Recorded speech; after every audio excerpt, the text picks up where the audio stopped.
Okay, welcome everyone. Hopefully everyone can hear me. My name is Brooks Bonner. I've spoken to probably all of you at some point, whether via email or on the phone or at your home institution. But I do want to welcome you all to the pre-departure orientation for African ecology and conservation in South Africa for the spring 2018 semester. We are also joined today by one of the lead faculty members on the program, Dr. Lisa Nupin. There she is. Everyone. And all of you are muted. Don't worry, you will get a chance to ask your questions at the end. Before we get started, most of you know me already as we've conversed several times, but I wanted to give a chance for Lisa just introduce herself as well to the group, since you will be spending a significant amount of time with her over the next few months. So Lisa, go ahead, give us a quick introduction of yourself. For sure. Yes, so I'm Lisa Nupin. I'm one of your three main faculty lecturers when you're in South Africa. Right now it is just after 8 o'clock in South Africa. So if there's some noises, it's just family behind me making a normal evening time noise. Yeah, so I'm very excited about the course starting in just a couple of weeks. What do you need to know about me at this stage? What's your background, Lisa? Yeah, for sure. So I'll be around for most of your 100 days here. My background is that I am a evolutionary biologist and a bit of an ornithologist. I studied in South Africa, and this will be my third semester with OTS South Africa. And yeah, while you are here, I'll be running a bunch of research projects with you, and Bernard and Tara will be your other main lecturers who you'll be working with when you're here. So any questions that you have about the sites that we're going to, the kinds of projects we're going to be doing while you're here, your everyday living conditions, all of those things you can ask me here. And also Brooks has sent out a long mail about the Facebook site, and it's in some of Bernard's emails as well. So please use those platforms to ask us questions. We want you to be armed with all the information that you need before you get here. So go ahead and shoot those questions on this platform and again on Facebook, or send us an email. So don't feel stressed about that. Right. Great. Thank you, Lisa. Yeah. So I mean, I guess we can just go ahead and get started. I guess if you want to talk a little bit about kind of where the program goes, as well as some of the topics of interest at each location that you go to. I'm not, you don't need to go over in terms of day by day what you're going to be doing, because obviously some of that is subject to change, as we know. But yeah, can you talk a little bit more about where the program's going to go, what they're going to be doing, what they can expect? For sure. Okay, so I might look a little distracted in my camera. I'm just having a squiz at the places where we're going. So Bernard sent out a list showing you that we start at a site called Nailsvlei. Nailsvlei is a wonderful place to visit. It's an IBA, an important bird area, according to BirdLife International. It's a wonderful wetland full of birds and frogs, and there's some really great wildlife there. You'll see zebra and wildebeest, and we'll do a lot of introductory stuff there in terms of thinking about biodiversity, thinking about savannas, thinking about African ecology, and we'll also kick off the history and culture module while we're there with your lead faculty on that, Lani Birch, and she'll start your lectures on history and culture. We will then move on to Skukuza, which is inside the Kruger National Park, and we're there for quite a long stretch. We'll do lots of biostats, and we'll do our first research project and fieldwork while we're there, your long-term research projects. Kick off some science and society and some more deliverables around your conservation module. Then we head down to Sutwater, which is a site near Cape Town, right on the beach. It's a gorgeous marine and fynbos site. So you guys will be learning a lot about fynbos ecology. That's an endemic Cape Floral Kingdom plant-focused module. And you'll do some research projects on marine and actually some amphibian monitoring work that we've been doing for a few years. After about a week there at Sutwater, we'll head to Krum River, which is a very, very, very special place in the Cederberg Mountains of South Africa. We'll be doing some freshwater research and some small mammal research while we're there, which is followed by your spring break in Cape Town. You'll spend a few days in Cape Town before heading all the way back up north to Lisa, I want to interject. Can you talk a little bit more about how the midterm or / spring break works? Yeah, absolutely. So there's not a lot of works involved. I mean, we Well, in the sense that we take you guys to Cape Town. We arrange for you to stay in a hostel that is paid for. However, your expenses while you're there, besides your lodging, are of your own on you, basically.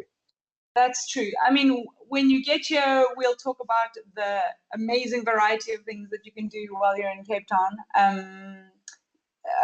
In the past, students have done everything from skydiving to shark cage diving and sea kayaking. There are loads of things that you can get up to on your spring break. Like Brooke said, you're booked into a backpackers in the middle of Cape Town, in the heart of Cape Town. Kloof Street and Long Street are the two, like, I don't know, fun hubs of Cape Town. So you will not be bored, I promise. There's lots to do. And the backpackers will help you to book whichever activities that you find interesting.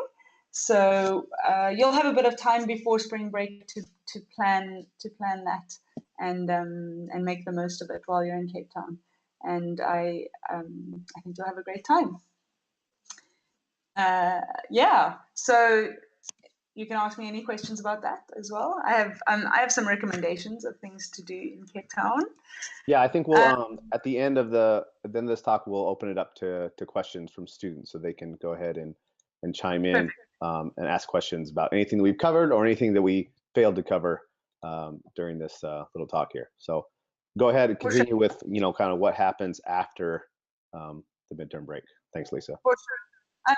Just quickly, I kind of missed out a little bit of the history and culture module while we're in Cape Town. You'll also do a bit more history and culture. Good chance you'll visit Robben Island and a few of the museums in Cape Town, so you'll get to do that as well.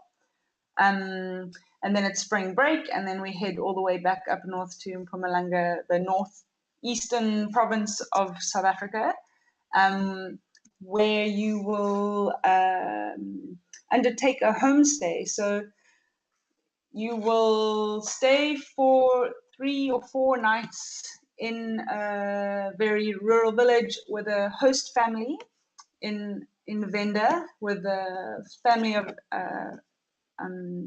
South Africans who are compensated to teach you about the rural South African life and what it means to live that lifestyle.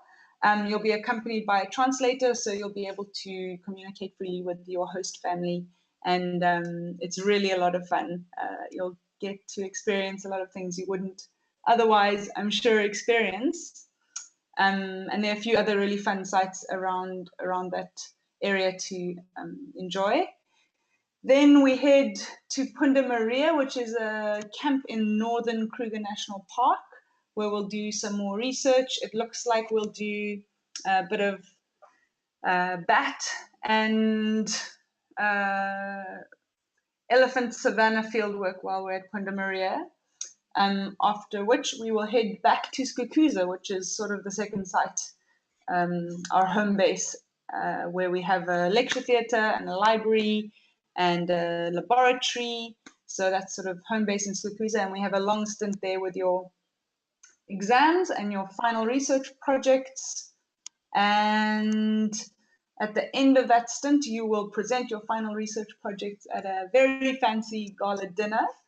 And yeah, that takes us to day 100. That's awesome. That's awesome. Lisa, can you talk a little bit? I mean, I don't know if you have it on, with you right now, but can you talk a little bit about some of the past research topics? I mean, even from this last semester, and what some of the topics that students do the research on? For sure. I think I know of four that will definitely be running.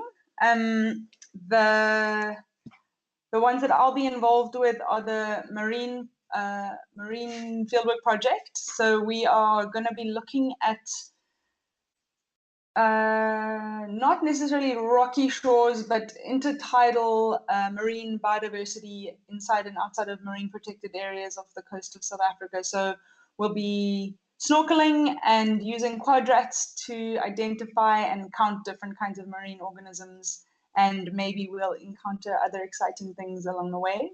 Um, and that project will be run in conjunction with researchers from the University of Cape Town and from the South African government arm of environmental science and environmental services. So that's a very exciting project. We have run lots of marine projects in the past. This one's slightly different from what we've done before. I can tell you about last semester's marine project focused on an overexploited marine resource inside and outside of marine protected areas as well. And we went in there and collected a whole bunch of these alikrekel, which are commercially and locally utilized sort of seafood species. And we counted those and looked at competition effects and harvesting effects on those species, and some really interesting results came out of that. So this semester is slightly different. It involves a bit more time in the water and a few more different species. So it'll be more of like a holistic survey rather than focusing on a few select harvested or exploited species. The other project that I'll be running, and which has been run in previous semesters, is a monitoring project of an endemic amphibian. It's a type of frog that occurs only on the Cape Peninsula. So if you look at a map of South Africa, there's a tiny little peninsula that sticks out of Cape Town, and that's called the Cape Peninsula, and it has Cape Point on the end, and that's the most southwestern tip of Africa.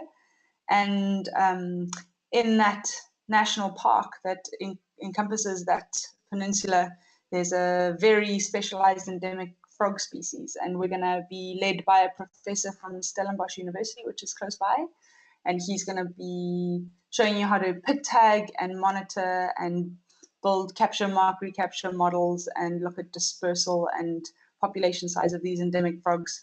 There's an invasive species that threatens them, so we're going to be helping SANParks out, the South African national parks, by monitoring this frog species and catching them and tagging them and monitoring where they move to. So that's quite a fun project.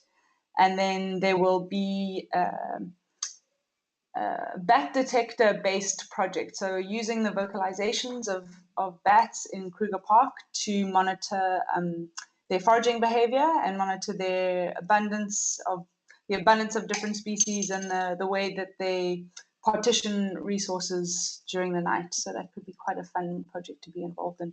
And yeah, the nice thing about those projects is that everybody gets to be involved with the field work, even though a small group of students will write up the final report. So everyone gets hands-on experience doing all of the field work. So it's a really fun aspect of the program.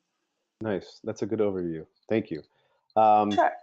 can you, before we get into opening it up to questions, I know students often have questions about how how their arrival in the airport, how that's all going to work. So can you give a quick overview of that, Lisa? And then maybe there'll be questions afterwards if students still have questions, obviously.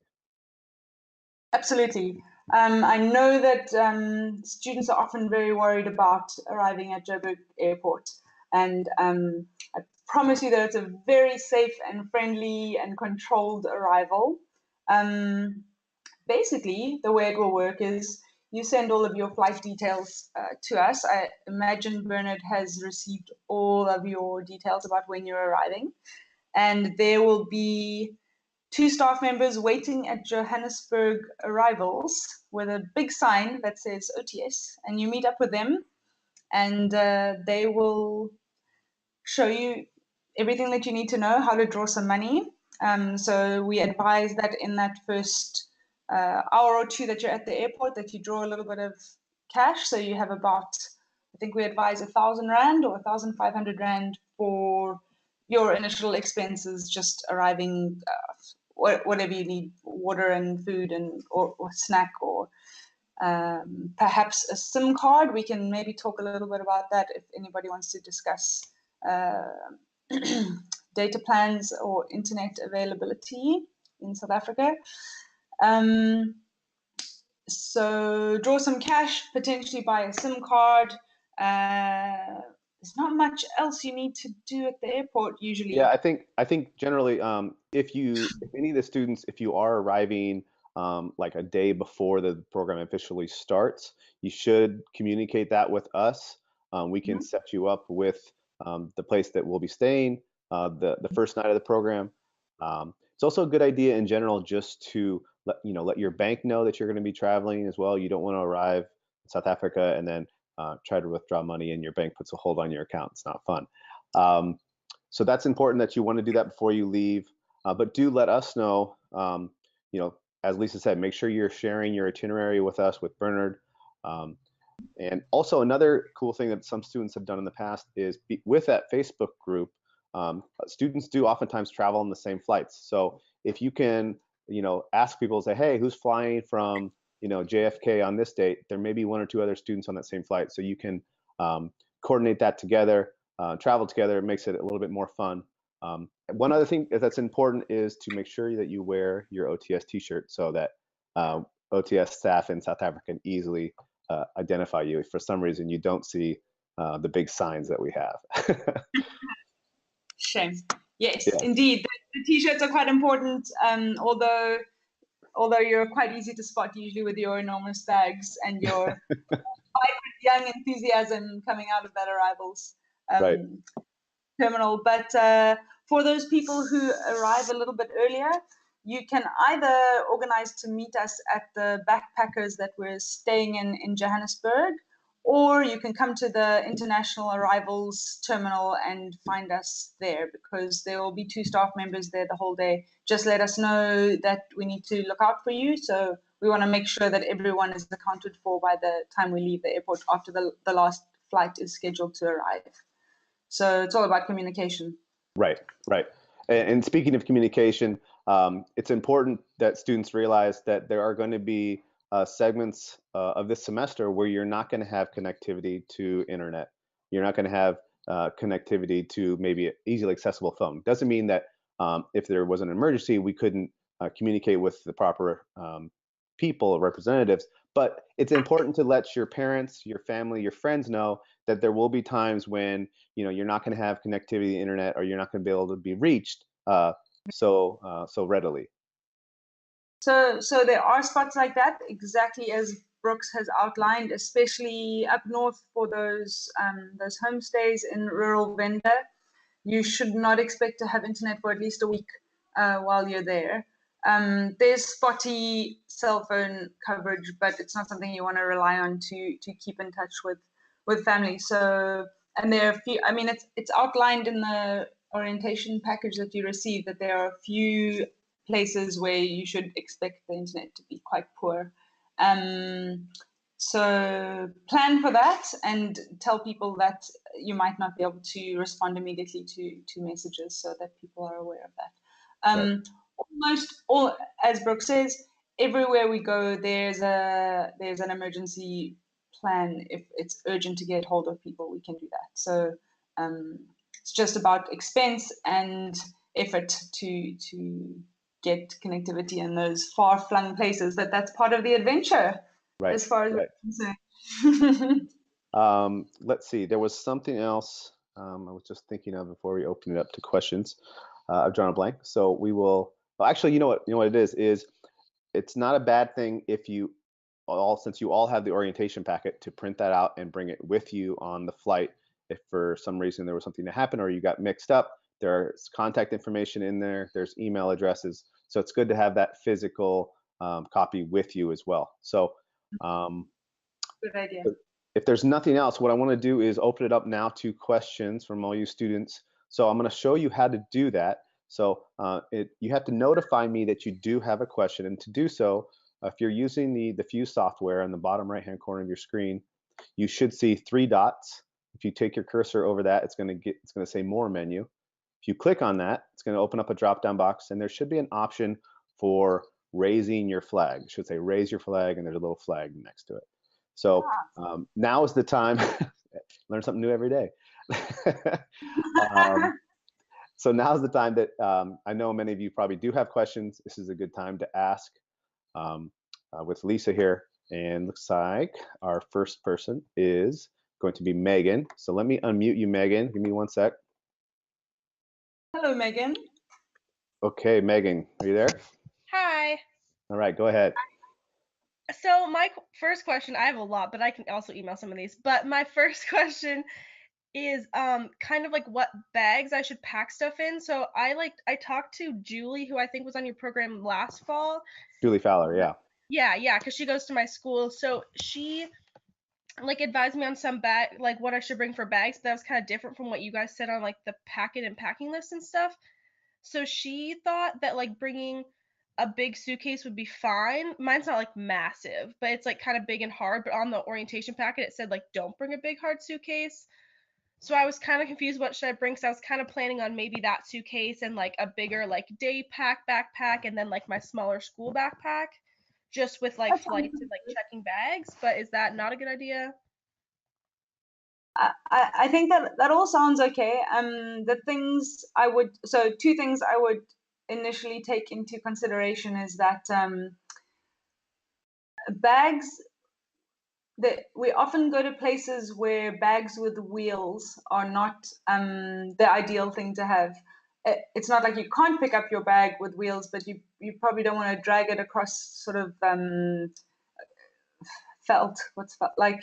They're places where it's not easy to drag a Right, it's suitcase. gravel or it's sand or it's Use it in an airport. So to be honest, students have brought a variety of big bags that are hard and soft, big duffel bags, and 100% hard wheeled airport bags, and it's not really a big deal. You're sometimes going to have to carry it quite far, like a I don't know, maybe 100 meters. You'll get used to using meters. Meters far, and the rest of the time it's not a huge deal. The other thing I take into consideration is that there are a few long trips where your bags will be packed into a trailer and driven for quite a long distance. So if you expect to have fragile things in there, it might be better to have a slightly harder suitcase.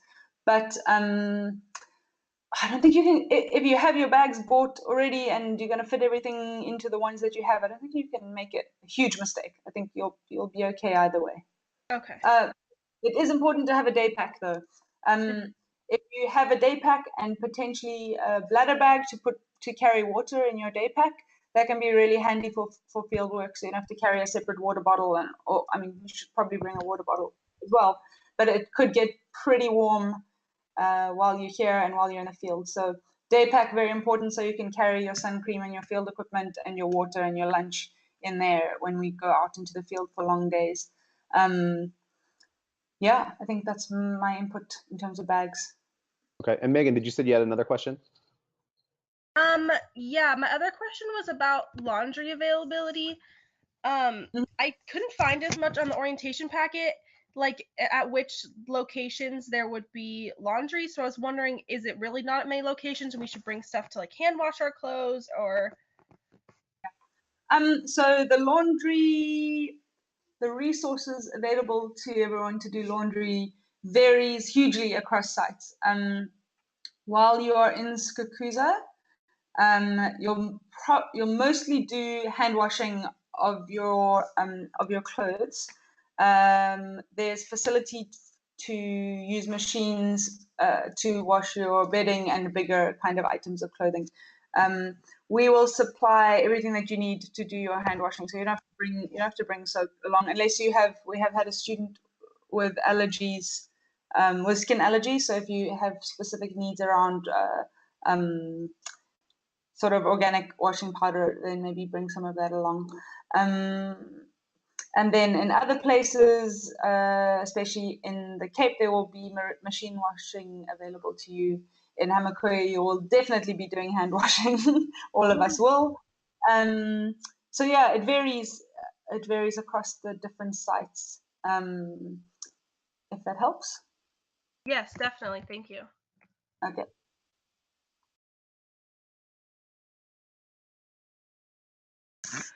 Anything else, Megan?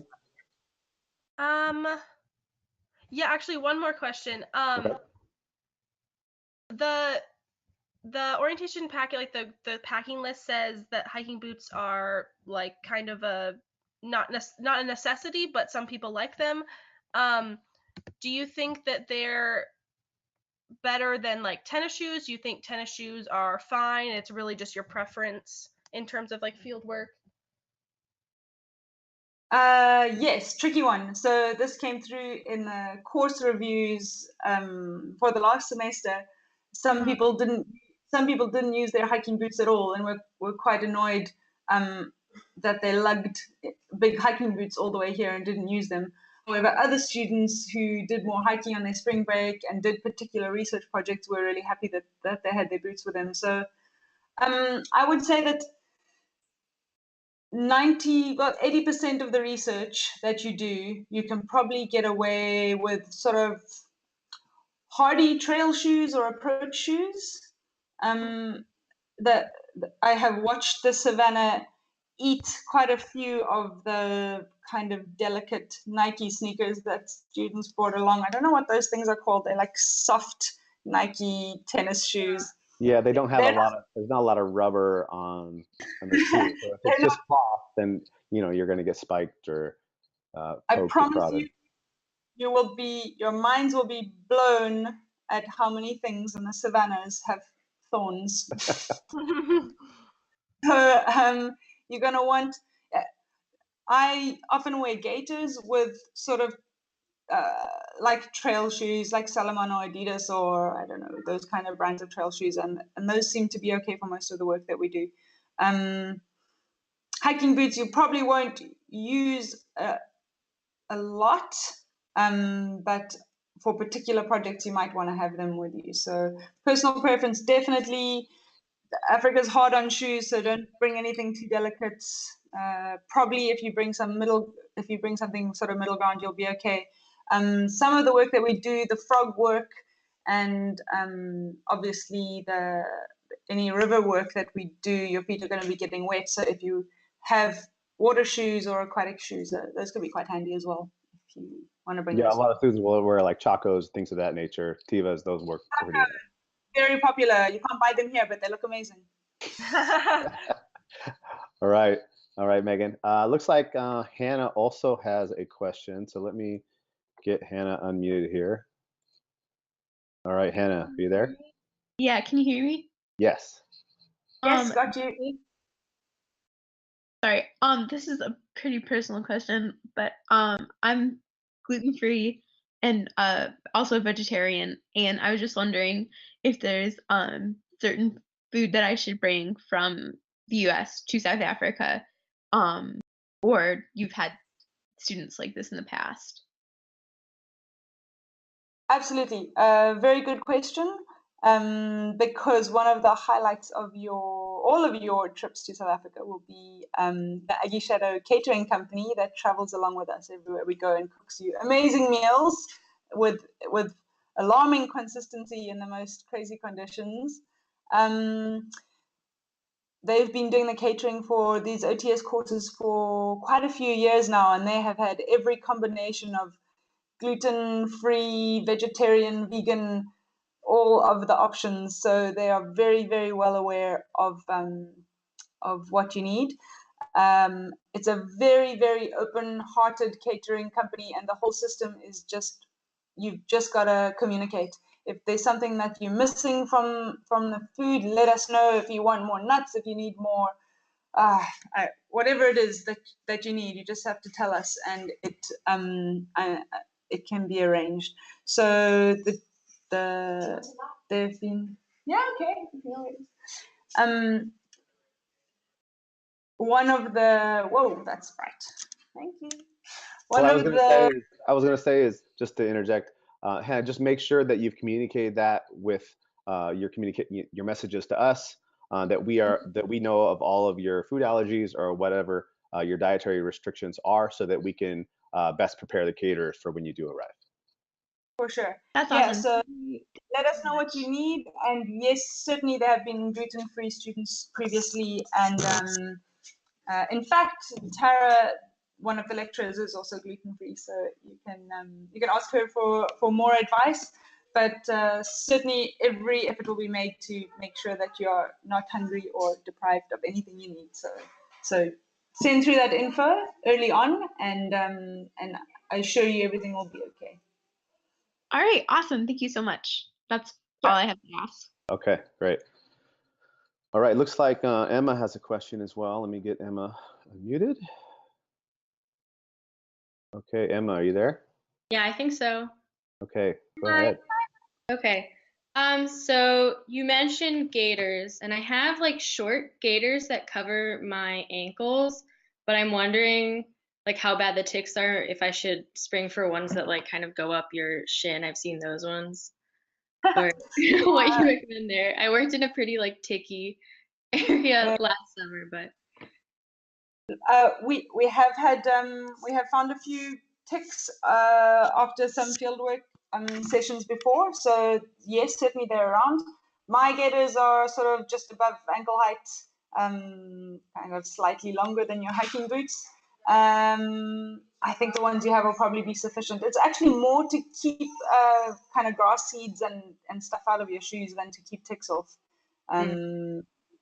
But yeah, no, there's no site that I can think of where we're likely to have a like huge inundation of ticks. But who knows? Could happen. But it hasn't been a problem previously. okay. And then I also have a question kind of about showering. Mhm. Like, are there going to be places we go that don't have showers, and what's that going to kind of look like? So let me just pull up that schedule. Everywhere that you go has perfectly good showering and ablution facilities, soot water. So a few of these places, it's outlined in the material that you have, that you'll be sharing sort of dormitory environment. Sometimes you're just a pair of you in accommodation, and sometimes it's up to 4 or 5 or 6 people. Hamakoya during the homestay is really the only time that you won't have sort of normal ablution facilities available to you. The rest of the time will be pretty easy. I would like to raise a flag about water availability in Cape Town. The Western Cape's currently undergoing quite a dramatic drought and water shortage. You will have definitely normal showering facilities and water to drink, and that's not a big problem, but you will be asked to use water sparingly while you're here, as all of us have been, because it's going to be a very long, dry summer for us here. So that's a small little flag to raise, but the rest of the time, yeah, while we're in Skukuza, all of the accommodation has showers, everything that you need there. Cape Town, Soetwater, the same. So yeah, not a big deal, I don't think. Okay, and then my last question is about kind of traveling between sites. Mhm. yeah, what like forms of travel do we take most often? Kind of curious about that. Sure. It depends on which sites we're moving between. Obviously, between Joburg and Cape Town, we will fly and we'll do a domestic flight. There's just one from Joburg to Cape Town and back again for that Cape leg. The rest of the time around the north, we will be using game drive vehicles. So your classic safari type, what do you call it? A pickup, a converted pickup. We call it a bakkie. You'll learn that while you're here, I suppose. So that's while we're inside the park, we'll use those. And between Punta Maria and Skukuza, and between Nailsflay and Skukuza, we'll use those. And sometimes in combination with a Toyota Quantum, it's like a minibus. We have a couple of those that we use to get around in Cape Town and get around between sites. So planes, minibus, game drive vehicles, that's about it. And it is helpful as well to, if you're getting up early and you're traveling, especially if you're in the back of a game drive vehicle, it will be colder than you expect, even if it's going to be, 40 degrees or 100 degrees that day. So it is important to plan for that, maybe bring a beanie, maybe bring a coat. You're not going to feel like you need it when you arrive, but when you're up early and the sun hasn't come up, it's get fairly chilly. So be aware of that.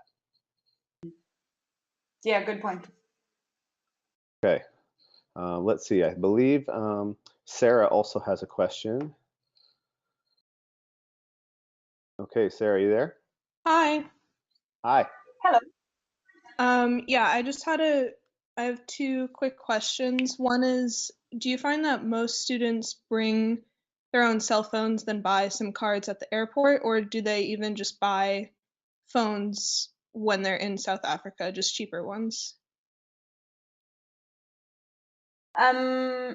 Definitely both of those options have happened in my experience. What you'll learn while you're in South Africa is that internet is via cell phone is quite spottily available in the places that we go. Inside big cities, even inside Skukuza, it's okay. But as soon as we go to sort of more rural parts or sort of anywhere away from urbanized centers, the signal isn't so great. So my personal feeling is that it's good for students to have a SIM card.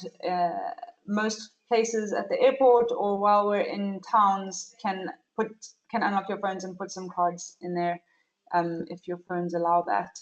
And then most students buy a few data bundles during the course of the semester and use that for sort of WhatsApp and emails when they have cell phone signal. So it's totally up to you whether you would like to be off the grid for a while and just use the internet that we have available to us. In Skukuza, we've got Wi-Fi, and in Cape Town, the internet's great. And in between, there's not amazing connectivity. So it's kind of a personal choice. I think in most cases, you can put a SIM card from a South African service provider into your own phone. And I probably would encourage people to do that if you're very reliant on your phone and that's what you want to do. Probably do it straight off the bat at the airport. There are a lot of outlets there that allow you to buy SIM cards and load them up with data. Okay, and then my other question is just, do we have the specific dates for when we're in Cape Town, and would this be the time that family could visit us if they wanted to, or would you just suggest that they come at the end? Oh, I mean, that depends for how long family are going to visit you. Your spring break in Cape Town is currently planned for the 16th of March until the 21st of March. So, so you'll fly to Joburg on the 21st. Sure. If it was me, I would get family to come after the course. You'll be much less stressed about work and exams and what's going on. So probably be better to plan a nice, relaxed, longer holiday with family after the course. Probably my advice. If that's not possible, then yeah, spring break's a great time. We will do whatever we can to facilitate that time with your family. But yeah, rather do it after the course when you don't have to think about deadlines and group work and all of that stuff. Yeah, it's very difficult for families to visit during the program as well. We don't promote that idea. It's distracting. You'll be too busy with other things going on with the course. So definitely, it sounds. I think if it were me, I would suggest after the program. Yeah, you're gonna want to spend time together in Cape Town. I promise. There are lots of fun things to do. Okay, great. Thanks. All right. Thanks, Sarah. Okay, so looks like Emma has a question as well. Hi, can you hear me? There? Yeah, go ahead. Cool. I joined this call a little bit late, so maybe you covered this, I'm sorry. But how frequently do we actually use the sleeping bags? Okay, good question. Let's see. The sleeping bags you will not need. Let's see, you'll use them in Sutwater and Krom River, so you'll need them for some of your time in Cape Town. Skakuza, you know,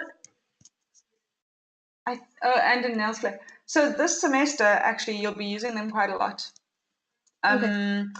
So bear in mind that it's pretty warm in South Africa during the time that you're here. So you don't want to bring sort of a, oh God, I'm going to use Celsius instead of Fahrenheit. You'll get used to that as well. Yeah, you don't want to bring a 0-degree bag or a winter bag. Right. A winter bag. So a light sleeping bag should see you through the course very easily. And I think this semester you're going to be using it at quite a few of the sites. So definitely bring one of those along. We do have quite a few sleeping bags dedicated to the course. So if it gets lost or damaged, we can help you out with that. But yeah, definitely bring one along. Great. I have one more question. I know this was kind of mentioned in the orientation packet, but I did not get the rabies vaccines. Is that going to be a hindrance when it comes to working with the bats? No, so the bat work that we're going to be doing this semester is all bat detector based, so it's using vocalization. So it's not impossible, but quite unlikely that we'll be handling any bats this semester. Okay. Yeah, so definitely don't worry about that. Thank you. Sure. Okay. All right. So more questions. Seems like all the ladies are asking questions. Nothing from the fellas yet. Don't be shy. Now's your chance. Again, lower right-hand corner of your screen, click raise your flag. Lets me know that you do have a question there. Okay, looks like actually Megan does have another question. Let me get Megan on board here. Okay. Okay, Megan. Hi, sorry for all the questions, but so in the field, so I mostly wear like for pants in the field, I mostly wear like leggings like all the time. Is that bad in the field? Like are thorns gonna like completely chew them up? Do I need like something tougher? In my experience, like I've used hiking pants and stuff, but I would much prefer leggings comfort wise. So I was kind of curious what your guys' opinion was. My opinion is that leggings will probably be just fine. They will probably sustain some damage in Nelsley and Skukuza, but it shouldn't be a huge problem. I'd prefer to use kind of sturdy cotton hiking cargo pants because they can withstand lots of abuse. But if you are more comfortable in leggings, that's absolutely fine. Maybe just bring an extra pair in case they become sort of unwearable. Okay. And then I think on the packing list it mentioned a calculator. I have like a couple. Like I have a. Do we like really need that? I have like a graphing one and like smaller ones. think that's something that's a holdover from before we had cell phones that had calculators on them. Absolutely. So it's not Impossible to buy a calculator in South Africa. They do not exist. No, you don't need to worry about bringing a calculator. okay. I think most of us use our phones for that kind of thing, and I can't think of an instance where we've used one. Yeah, Okay. and most of you will probably have laptops anyway, so obviously it's something that you can do on there as well. Right. We'll check up on that packing list again. I think that might be a bit of a throwback. Okay, and then one more thing. I arrive at the airport at like 7 in the morning, and I know that we're not supposed to meet till like 11. Will there be people at the airport already, or should I just kind of hang out until 11? All right. Have you sent your flight details through to Bernard? Yes. Then there will be someone at the airport when you get there. We use that information that you send us to plan when there will be people at the airport. So if you have sent that through, so here's a key piece of information, a pro tip: the backpackers that we're staying at in Johannesburg has a free airport shuttle. So Brooks can probably post the details of that backpackers for those of you who are arriving a few days earlier or a few days later. But that is our means of transport. Once we collect you from the airport, we'll gather a few of you into a group, and then we'll show you where the shuttle is, and we'll jump on the shuttle with you and take you to your accommodation in Joburg. So if you arrive early, wait at arrivals or keep checking back at arrivals. If you don't see myself or Bernard or Tara or Jess, who's the teaching assistant, waiting for you at the airport, just hang out there for a little while. Also, our cell phone numbers are in the orientation package. You can pop us a WhatsApp. The airport has free Wi-Fi, so you can do that if you're feeling very concerned, or send us an email. We'll be monitoring very closely who's arriving when. So and I mentioned this before too, share your flight info on the Facebook group. It's a closed group, so it's only people, only students and staff and faculty have access to that. So share your flight info on there. There may be someone else, another student on that flight. So it's never a bad idea. Yeah, and you're safe in the airport, so don't leave your bags unattended, as you never would in an airport. But you're safe there, and we'll come and find you. So just send out a message, and we'll get to you as soon as we can if there are any kind of hitches. But if you have sent your details, there should be people there waiting for you. Awesome. Thank you. All right. Okay. Last call for questions. Anyone else? Okay, looks like Emma thought of something else. Emma, go ahead. I have a quick one. In terms of like charging electronics, I know when you travel to other countries, sometimes you need to buy those like adapters to charge. Should we look into that? Yes, you will need them here. We have quite a spectacular collection of them in Skukuza, and I will probably bring them along to Nailsplay for that first leg. But in South Africa, most plugs are a 3-prong round plug, where you guys have a 3-prong square plug. So you might want to buy an adapter. They're really not very expensive at the airport to convert your square 3-prong to a square round. To a round. Yeah, it's pretty. South Africa has a unique setup. So it's probably at the airport is when you can acquire one, or if you have if you have a layover in London, they'll sell them there as well. You can get them at the airport. They're really not expensive. And we do have maybe buy one so you can charge something. They usually work for a 2-prong, like a phone adapter, and the 3-prong at the same time. So you should be able to charge both of those. Our 2-prong phone chargers are also round, so they're also different from yours. So I guess my advice is maybe buy one at the airport, and then when you get to Skukuza, we've got quite a collection for you to use and charge laptops and phones and cameras and GoPros and everything that you need once we're there. Okay, great. All right. Sure. Okay. Anyone else? These are good questions. Okay. Don't see anybody else. Any last words, Lisa? It's very cool to meet all of you. Thanks for joining us for this session. Spread the word and use that Facebook group because it's a really nice, easy way to spread information. Right. And yeah, don't stress. I'm really excited for the course to start. You're gonna have a great time. You're gonna have a fantastic time. And anytime you have a question or something pops into your head around logistics or travel or any of the stuff, please don't hesitate to send one of us an email. We'll help you out.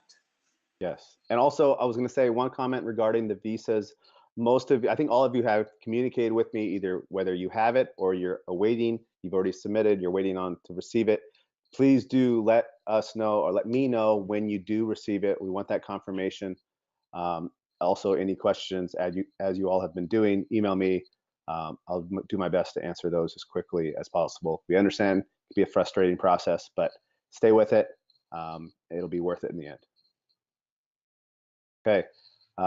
Thanks for joining us. Thanks for joining us, and we will see you all very soon. Cheers. Bye. Bye-bye.